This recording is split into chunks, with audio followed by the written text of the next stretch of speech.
Hey, how's it going? It's Carl, aka Carl Drum Tech. I'm here right now in Las Vegas, Nevada, one of my favorite places in the world, and I'm sure you've seen one of my last video blogs where I do it also from Las Vegas. It is definitely one of my favorite places to go, and right now I am standing in front of the Aria Hotel and Casino, and what I want to talk about today is a situation where I had a conversation with my private drum student and his dad, and his dad was kind of talking to me, and he's saying, you know, like, it's so funny that we taken all this time to take all these private lessons. My son is obviously improving, and it's so funny that, you know, the instructors haven't really noticed it. They haven't really said anything like, you know, wow, you know, you're getting better, things like that. And he's not really, you know, hearing that from the instructor. And so the dad asked the student, you know, so have you heard anything at all? And the student said something that was very striking, and it kind of hit close to home. And the student said, we never hear anything positive from them. Now, you know, it hit home because, you know, I'm not going to sit here and, you know, criticize those instructors at his school. I'm not going to criticize instructors for doing that. I'm just saying, especially since, like, I was that instructor as well. You know, like, I definitely had my moments where all I did was pick out all the negative, all the things that they were doing wrong, and you know, that's my entire mentality. And, you know, if they did something good, it would just be like, okay, cool. You know, it's like never really like, great job guys, that was awesome, you know. And it's just, again, it's just all about the negative, it's all about the errors, it's all about, you know, correcting those. And what I'm trying to say is that if you want to be a great instructor, a great teacher, you also have to be able to recognize when there is a breakthrough. And I've heard this from Mark Parrott of the Grid Book series, where he said, you know, basically, if there is a breakthrough, you have to acknowledge it, because the students have to know when they've done something well, when they've done something correctly, not just, you know, it's like, you know, they kind of do it good enough. If they do it better than the time before, you have to acknowledge it. And every single time that, you know, they make a breakthrough, you definitely have to let them know. Now, like I said, you know, to be a good instructor, you also have to, you know, that's part of our job. We have to be able to find the errors, find all the little things that the student can do better at, and that is definitely what's going to make us a great teacher. But at the same time, we have to give praise. We have to let the student know when they've done a good job. Now, something else that, you know, conversely, okay, something else I want to talk about is that if you are a student and, you know, you don't hear positive reinforcement from your instructors, you can't sit there and practice and, you know, try to do good things just so you can have the praise of your instructor. That is the wrong mentality to have. You have to have, you know, you have to be able to have the pride in knowing that, you know, if you're doing what you're supposed to be doing, if you stick to the process of getting good, and you practice really hard, that you will be the best. You will be your own best judge in determining how you're advancing in your skills. And then when you see it, you got to be like proud of yourself and say, cool, sweet, I'm doing good. Let's keep going. Let's keep getting better. And you know, like what I used to tell my students is like, you know, if you don't hear anything positive from us, you're not a dancing monkey. You know, you don't get a treat because you do something well.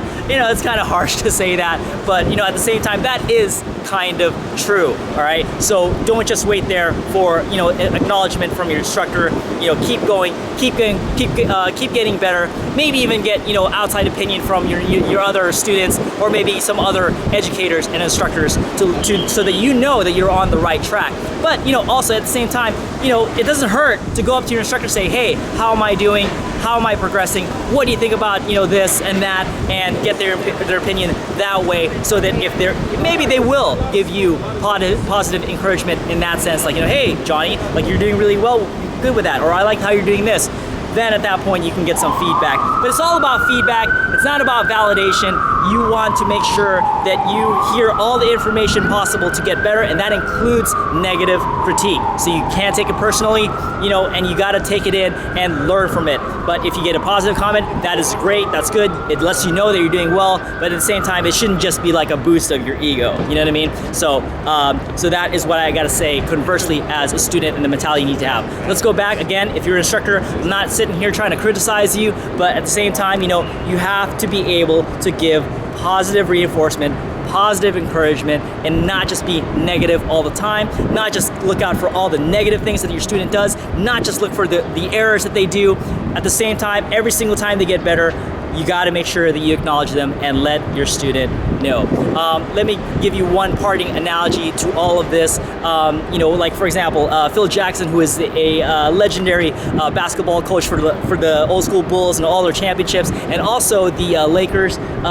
In one of his books, Sacred Hoops, he talks about referees and how like referees, all they do is look for mistakes, all they do is look for errors, so they can give infractions to the players, and basically that's all they do. And that's so Phil Jackson is saying that referees kind of lose the appreciation for the game just because, and the beauty of it, just because they look for all the bad things and all the wrong things. And so what I'm trying to say is, if you're a drum instructor, if you're a drum teacher, don't be a referee, all right? Don't just look for the errors. You're gonna see the beauty in your students' progress if you kind of open up and not just look at the negative. I just went to a drum show recently. I haven't been a drum instructor for about 2 years now, and I had a lot of fun, because like when I was a teacher, obviously, along with the stress of making sure the logistics are right for your group, you look at other groups and you kind of like pick them apart a little bit, like, oh, they're not doing this that great, they're not doing that great, they don't sound that great, they don't sound that clean, whatever the case may be, and you're trying to pick them apart because it's competitive, right? You're competing against them, so you look for the errors, you look for ways to see your group better than the other group. But now that I've got, I'm not teaching anymore, I go to a show, it's a lot of fun.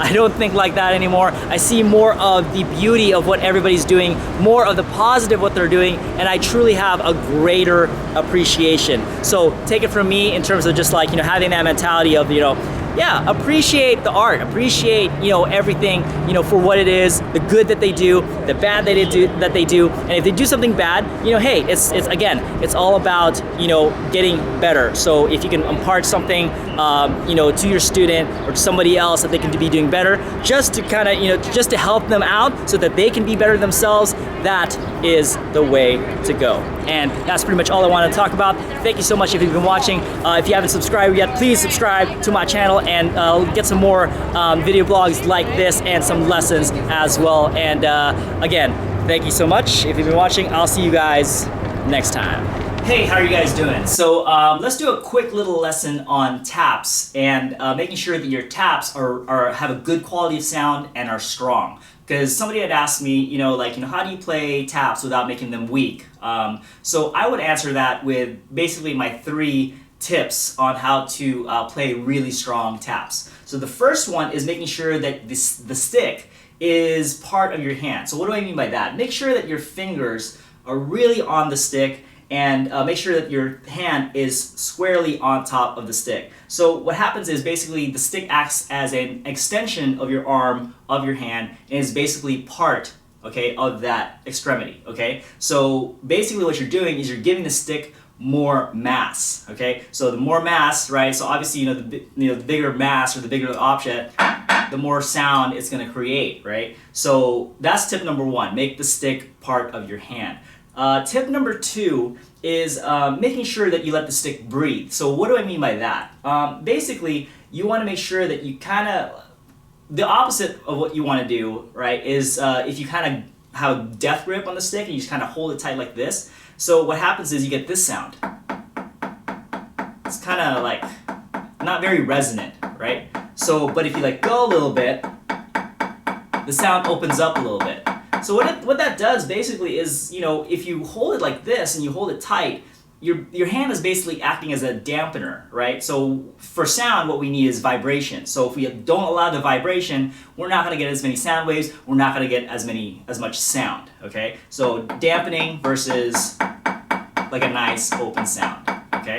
And tip number 3 is making sure that you play through the head. So what you want to do is you want to focus all of the energy, okay?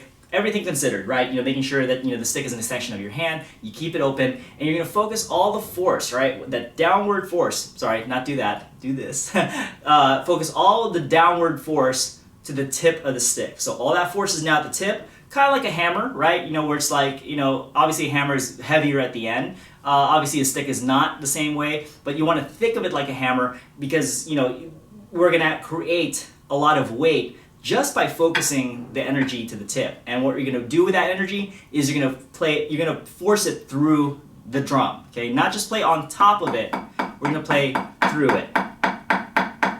It just creates a different sound, a much more open sound, and a really full quality of sound. So those are my 3 tips. Make sure that the stick is part of your hand. Make sure you don't dampen it. Make sure you kind of let the stick breathe and play through the head. Now, the thing is, in general, you want to play this way, even if you're playing, accents. Okay, so what you're doing is you have this consistent approach. And softer with the taps, softer and lower doesn't necessarily mean weaker, right? It's still a strong sound even though it is softer.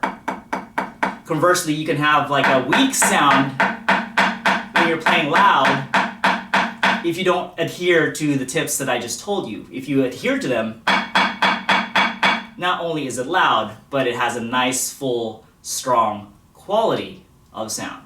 Hopefully that helps you guys, and I'll see you guys next time.